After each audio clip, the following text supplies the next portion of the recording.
ఒకప్పుడు మనం చూసేవాళ్ళం ఉన్నత వర్గాలు ఉన్నత ఉద్యోగాలు చేసే వాళ్ళ బిడ్డలు మాత్రమే సివిల్ సర్వీసెస్కి ఎంపికయ్యేవారు. మధ్యతరగతి వారు కానీ గ్రామీణ ప్రాంతాల వారు కానీ చాలా అరుదుగా ఎంపికయ్యేవారు. కానీ ఇప్పుడు ట్రెండ్ మారింది సార్. రీసెంట్గా ఈ సివిల్స్ విజేతల్లో తెలుగు వారిని చూసుకుంటే కనుక ఎక్కువ మంది మధ్యతరగతి వారే. ఎందుకు సార్ ట్రెండ్ ఎందుకు మారింది ఇలా? చాలా రోజులైంది మారింది వాస్తవానికి. ఎందుకంటే ఇప్పుడు రకరకాల ఆప్షన్స్ వచ్చాయి. మీరు ఫారిన్ ఎడ్యుకేషన్ ఆప్షన్స్ వచ్చాయి, ఐటీ రంగం వచ్చింది, మెడికల్ ఫీల్డ్ చాలా పాపులర్ అయింది. అందువల్ల నీకు డైవర్సిఫై అయింది. ఇదొకటి. నేను ముస్సోరిలో 3 times వెళ్ళాను. National academy, Lal Bahadur Shastri national academy of అడ్మినిస్ట్రేషన్లో వెళ్ళినప్పుడల్లా ఒక 15 days ఉండి క్లాసెస్ చెప్పాను ఐఏఎస్ ప్రొబేషనర్స్కు. సో అప్పుడు కూడా చూశాను. ఇప్పుడు నాకు ప్రతి గెస్ట్కు ఒక ఆఫీసర్ ఆన్ డ్యూటీ ఇస్తారు. అంటే ఆ ఆఫీసర్ ఆన్ డ్యూటీ మనం ఇన్విటేషన్ యాక్సెప్ట్ చేసిన తర్వాత మళ్ళీ మనం బయటికి వెళ్ళేదాకా ఎయిర్పోర్ట్లో డెహ్రాడూన్ దాకా కార్లో వచ్చి డెహ్రాడూన్లో ఫ్లైట్ ఎక్కేంత వరకు మనం ఫాలోఅప్ చేస్తారు. ఒక రకంగా మన ఇంటికి వచ్చాక కూడా sir have you reach safely అని ఫోన్ చేస్తారు. ఇది ఇలా ఆఫీసర్ అని స్పెషల్ డ్యూటీ ఛత్తీస్గఢ్ చెందిన ఒక ఆఫీసర్ వేశారు నాకు ఒక్కసారి. మిగతా సార్ ఎవరి కేసులో గుర్తు రావడం లేదు. సో వేసినప్పుడు అతను ఏం చదివారు అంటే నేను డిస్టెన్స్ ఎడ్యుకేషన్లో BA చేశాను సార్ అన్నాడు.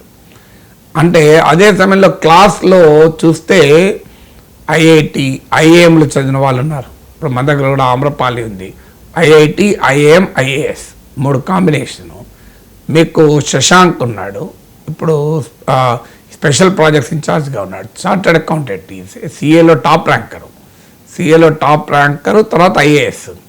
సో ఇలా మీకు చాలామంది టాప్ IAMs, IASలు, ఇలా రకరకాల IIT అండ్ IAMs నుంచి వచ్చిన వాళ్ళు ఉండేవారు.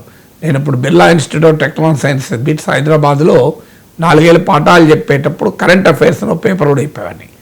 దాదాపు హైయెస్ట్ పాపులర్ సబ్జెక్ట్స్ బిట్స్లో ఎవరు ఏ క్లాసులకు అత్యధికంగా వస్తున్నారు అనేది వాళ్ళ డైరెక్టర్ చెప్పాడు.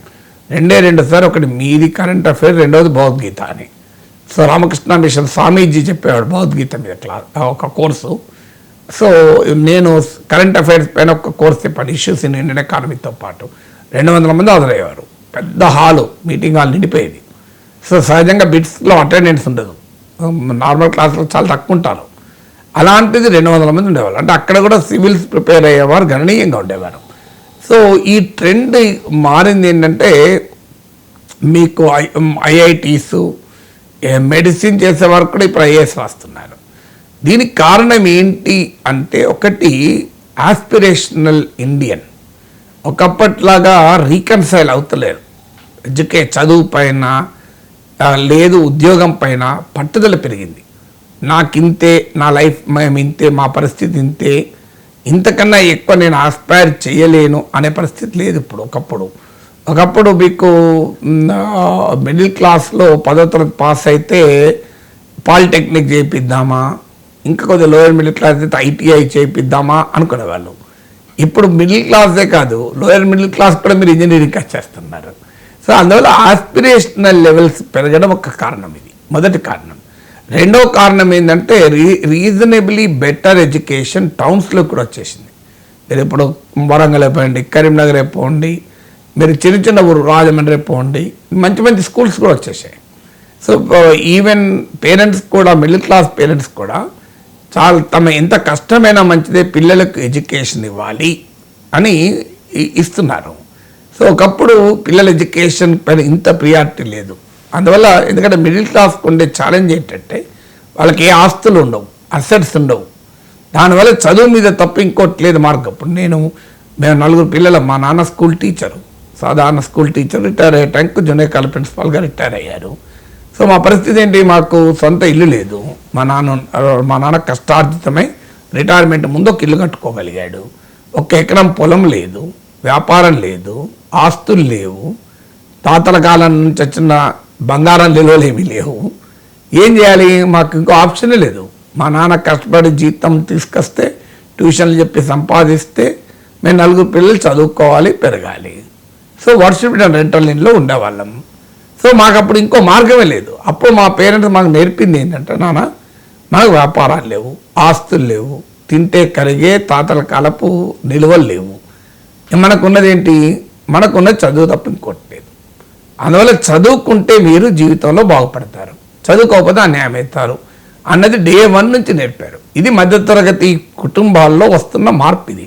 అందుకే చూడండి, సాధారణ మిడిల్ క్లాస్ ఫ్యామిలీస్ కూడా తండ్రి దగ్గర ఉద్యోగం చేస్తున్న తల్లి బిడ్డలను పట్టుకొని హైదరాబాద్కు వచ్చి, విజయవాడకు వచ్చి ఇంటర్మీడియట్ చదివిస్తున్నారు.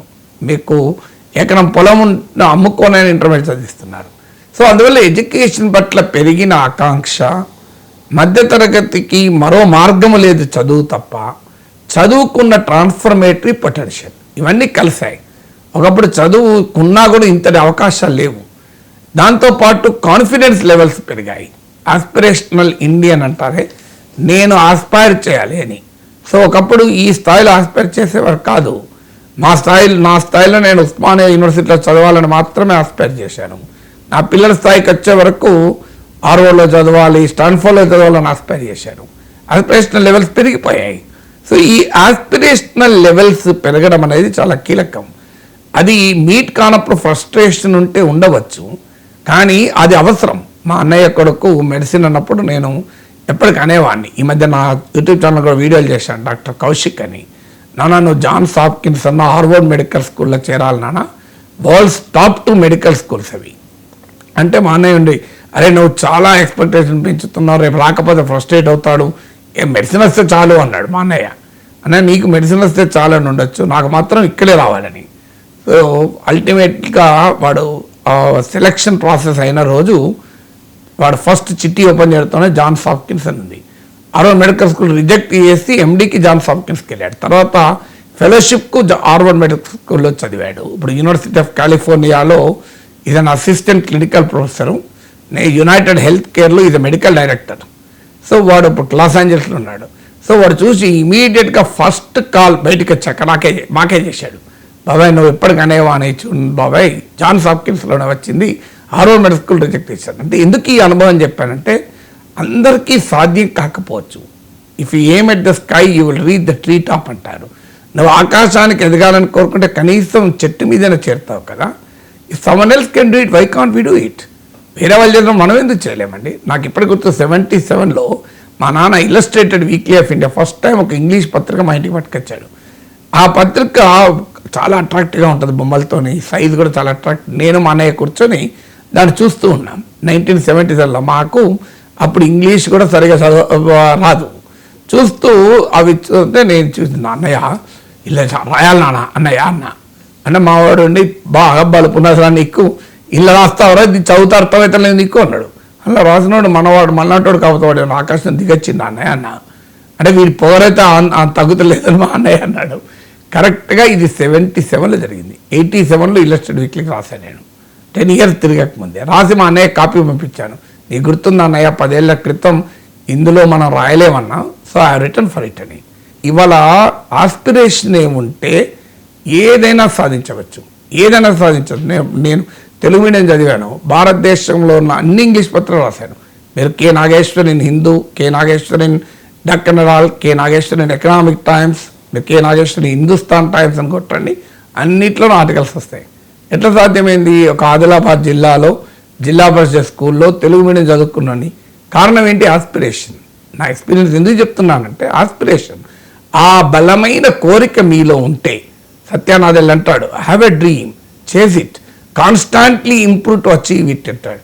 స్వామి వివేకానంద అన్నాడు, సింగిల్ హ్యాండెడ్ ఫోకస్ నీకు కనుక ఉంటే, మైండెడ్ ఫోకస్, ఒక దాన్ని లక్ష్యంగా పెట్టుకొని ఆ లక్ష్యాన్ని సాధించాలి అనే బలమైన కోరిక నీలో ఉంటే చాలా మంది సాధించగలుగుతారు. దీనికి నా ఆర్థిక పరిస్థితి, నేను గ్రామీణ నేపథ్యం నుంచి వచ్చాను, నేను ప్రభుత్వ పాఠశాల, ఇవన్నీ నాన్ సెన్స్ అండి. వాటిని అధిగమించవచ్చు, అందరికీ సాధ్యం కాకపోవచ్చు. కానీ ఆశించలేనప్పుడు, ఆకాంక్షించలేనప్పుడు, కళలలోనైనా ఎవరెస్ట్ శిఖరం ఎక్కుతానని కలగనలేనివాడు ఎవరెస్ట్ శిఖరంకి ఎప్పుడు పోతాడండి? కళలోనే కనాలి కదా, కళలు కనడానికి అయితే కష్టం లేదు కదా. అందువల్ల ఈ మధ్య తరగతులు ఇది పెరిగింది, మోటివేషన్ లెవెల్స్ పెరిగింది. ఎందుకు ఇదంతా చెప్తున్నా అంటే, motivation plays an important role అండి లైఫ్లో. అంటే ఆ మోటివేషన్ ఉంటే మనం ఏదైనా సాధించవచ్చు. నాకు ఇప్పటికి గుర్తు, 7th క్లాస్లో మా స్కూల్ మా ఫ్లాగ్ హాయిస్టింగ్ ఆగస్ట్ 20 ఎమ్మెల్యే వచ్చాడు. అందరూ ఇక ఎమ్మెల్యే వస్తే ఎట్లుంటుంది ఆ రోజుల్లో, ఇప్పటికే ఎమ్మెల్యే అంటే పవర్ఫుల్, ఆ రోజుల్లో చాలా పవర్ఫుల్. సో అందరూ మొత్తం అటెన్షన్, మమ్మల్ని లైన్లలో పెట్టారు, ఎమ్మెల్యేకి స్వాగతం పలికించారు. అదే చైల్డ్, 7th క్లాస్ చైల్డ్గా I was very much impress. ఇంత పాపులర్ అవుతుందా అని, ఇంత పలుకుబడి ఉంటుందా, ఎమ్మెల్యేకి ఇంత గౌరవం ఉంటుందని నవ్వుతూ మా పక్కనతో, అరే మనం కూడా ఎమ్మెల్యేలు కావాలరా అని. అరే మనం ఎట్లా ఎమ్మెల్యే అవుతాం రా అని తిట్టిన్నాను మా క్లాస్మేట్. సరిగ్గా ఇది 78లో జరిగింది. 77లో ఇది 7th క్లాస్లో నేనున్న సమయంలో 2007, 30 ఏళ్ళ తర్వాత I became an MLC. So అనుభవం చెప్తున్నాను. నేను 2 times గెలిచాను. 1984లో నేను ఇండియన్ ఎక్స్ప్రెస్లో ఇంటర్న్షిప్ చేశాను. చేసేటప్పుడు ఉదయం 7:30కి వెళ్ళాను ఓ రోజు, ఎందుకంటే నాకు ఎడిటర్ చైర్లో కూర్చోవాలని కోరిక. సో బట్టి టైంలో కూర్చోనియ్యారు కదా. సో ఊడ్చే జనం స్వీపర్స్, జిఎస్ భార్గవ అని ఫేమస్ ఎడిటర్ ఉండే. సో ఆయన రూమ్ ఉండే, ఆ రూము ఎడిటర్ రూమ్ నార్మల్ టైంలో లాక్ ఉంటుంది. ఉదయం 7:30కి పోతే స్వీపర్లు ఊడుస్తారు కదా, ఆ ఊడ్చే టైంలో వెళ్ళి అక్కడ డోర్ క్లోజ్ చేసుకొని బేడం పెట్టుకొని ఆ ఎడిటర్ చైర్లో కూర్చొని, ఆయన ముందర పెన్ ఉండే, పెన్ స్టాండ్, పెన్ తీసుకొని ఇట్లా అని ఒక 2 నిమిషాలు, అప్పటికి ఇంకా సెల్ఫీలు లేదు, మొబైల్ ఫోన్ లేదు, ఇట్లా ఎడిటర్ కావాలి అనుకొని వచ్చాను. This happen in 84. ఒక 30 ఏళ్ళు అవుతే 2014లో నేను ఇంగ్లీష్ పేపర్కి ఎడిటర్ అయ్యాను. ఎందుకు అనుభవం ఇవన్నీ చెప్తున్నానంటే, యూ హ్యావ్ అన్ ఆస్పిరేషన్ ఉంటే సాధించగలం. Impossible is in the dictionary of fools అంటారు. కేవలం అవివేకులు మాత్రమే అసాధ్యం అని భావిస్తారు. మనిషికి ఉన్న శక్తి సామర్థ్యాలతో అన్నీ సాధ్యం కాకపోవచ్చు, నేను ఒప్పుకుంటాను. నాకు కూడా పార్లమెంట్కి పోవాలి, రాజ్యసభలో నా వాయిస్ వినిపించాలి, భారతదేశం మొత్తం వినేలా నా వాయిస్ వినిపించాలని కోరుకుంది. కానీ నేను ఏ పార్టీలో చేరలేను. చేరినప్పుడు నేను రాజ్యసభ పోలేదు, నాకు తెలుసు ఆ లిమిట్. కోరుకున్నది రాజ్యసభ కూడా ఎలక్షన్ ఉంటే పోయావనేమో, కానీ లేదు అవకాశం, నేను ఏ పార్టీలో చేరను. సో నాకు 10 అవకాశం వచ్చినా, పార్టీలో అవకాశం ఇచ్చినా నేను తీసుకోలేదు. సో అందువల్ల నో రిగ్రెట్. మనం సాధించలేకపోతే బాధపడాల్సిన అవసరం లేదు, కానీ సాధించగలం అనే అవకాశాన్ని మాత్రం ఆస్పైర్ చేయాలి.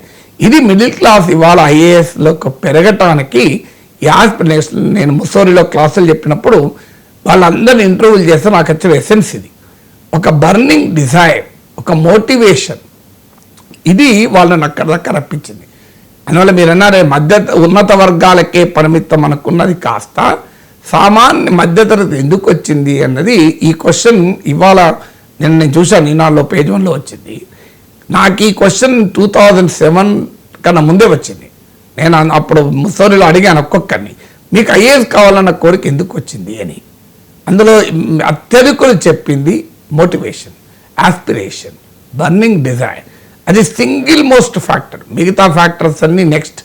ఇప్పుడు టెక్నాలజీ పెరిగిన తర్వాత నీకు కోచింగ్ తీసుకోలేని, డబ్బులు లేకపోయినా ఇబ్బంది లేదు. ఆన్లైన్లో నీకు బోలెడంత మెటీరియల్, బోలెడంత content. So absolutely no need. ఒకప్పుడన్నా నీకు హయ్యెస్ట్ కోచింగ్ ఉండాలి అనే ధోరణి ఉండే, ఇప్పుడు అది కూడా లేదు. ఆన్లైన్లో నీకు ప్రతి ఒక్కటి అందుబాటులో ఉంటుంది. ఆన్లైన్లో నీకు ప్రపంచ ప్రఖ్యాత విశ్వవిద్యాలయాల్లో ప్రొఫెసర్లు చెప్పిన పాఠాలు వినొచ్చు. స్కై ద లిమిట్, ఆస్పైర్, అంతే. అని మిడిల్ క్లాస్ ఎమర్జ్ కావటానికి కారణం అది. వాళ్ళలో పెరిగిన ఆ ఆస్పిరేషనల్ ఇండియన్ మనం మిడిల్ క్లాస్లో చూస్తున్నాం. సో అందువల్ల అది కరెక్ట్గా ట్రిగర్ అయింది కనుకనే ఇవాళ మిడిల్ క్లాస్ పెద్ద ఎత్తున సివిల్ సర్వీసెస్లోకి రావటానికి. ఇందులో ఇంకో ట్రెండ్ కూడా ఉంది. సాఫ్ట్వేర్ ఇంజనీర్లలో కూడా సమాజం పట్ల ఉండే కమిట్మెంట్ వల్ల క్వశ్చన్స్ ఏర్పడుతున్నాయి. నేను బిట్స్లో చూశాను, అంత టెక్నాలజీ బిట్స్ స్టూడెంట్స్ అంటే మీకు ఎవరేజ్ సాలరీ చాలా కలుముసుకొని 10 లక్షల సాలరీ ఉంటుంది, మినిమం 10 lakhs సాలరీ ఉంటుంది మినిమం. అంతకన్నా తక్కువ దాదాపు ఎవరికి ఉండదు. 10 ఏంది అసలు నిజంగా చెప్పాలంటే 15 lakh కన్నా మినిమం ఉంటుంది. సో బిట్స్లో చదివారంటే బ్రాండ్ వాల్యూతో 10 లక్షలు ఇయర్లీ. అలాంటి మరి ఐఏఎస్ ఎందుకు పోతున్నారు? ఐఏఎస్కి స్టార్టింగ్ సాలరీ ఎంత? మన సాఫ్ట్వేర్ ఇంజనీర్ సాలరీతో పోలిస్తే చాలా తక్కువ. చాలామంది తెలియదు. శాలరీ తక్కువనే ఎందుకు పోతున్నారు మీరు అనొచ్చు, సార్ సంపాదించవచ్చు. అందరూ అట్లా కాదు. సంపాదించిన ఐఏఎస్ ఆఫీసర్లు కూడా ఉన్నారు, చాలామంది ఉన్నారు. జీవితంలో ఏమీ సంపాదించిన ఐఏఎస్ అధికారులు, సిన్సియర్ ఆఫీసర్స్ కూడా ఉన్నారు. సో అందువల్ల ఎందుకు అంటే మేము ఎవరికి పనిచేస్తున్నాం, ఏ కంపెనీకి పనిచేస్తున్నామో అది తెలియదు. సిస్టమ్ ముందు కూర్చొని ప్రజలకు సంబంధం లేకుండా, ఎవరితో సంబంధం లేకుండా ఇదేంటి మేము ఇంపాక్ట్ క్రియేట్ చేయాలి, సొసైటీ పైన ఇంపాక్ట్ క్రియేట్ చేయాలి అన్న డిజైర్ పెరుగుతుంది ప్రజల్లో, యూత్లో పెరుగుతుంది. అందుకే మీరు గమనించండి, స్టార్టప్ల పట్ల క్రేజీ పెరిగింది, వాలంటరిజం పట్ల క్రేజీ పెరిగింది, చారిటీ పట్ల ఇంట్రెస్ట్ పెరిగింది, యాక్టివిజం పెరుగుతోంది, సంథింగ్ డిఫరెంట్ చెయ్యాలి అనే కోరిక బాగా పెరుగుతోంది. కారణం ఏంటంటే ఈ ట్రెండ్ మారింది. What is my commitment to society. నేను ఎంతకాలం ఈ సిస్టమ్ ముందు కూర్చొని నేను ఎవరికి పనిచేస్తున్నా, నా క్లయింట్ ఎవడో తెలియదు, నా మాస్టర్ ఓనర్ ఎవడో తెలియదు, ఓన్లీ పేస్లిప్ లెక్కలకు పనిచేయాలన్నా, నేను సమాజం పైన ప్రభావం చూపాలి కదా, ప్రజల జీవితాలని మార్చాలి కదా అనే కోరిక కూడా పెరిగింది. ఇది కూడా మిడిల్ క్లాస్ బిడ్డల్ని సివిల్ సర్వీసెస్ వైపుగా నడిపిస్తుంది.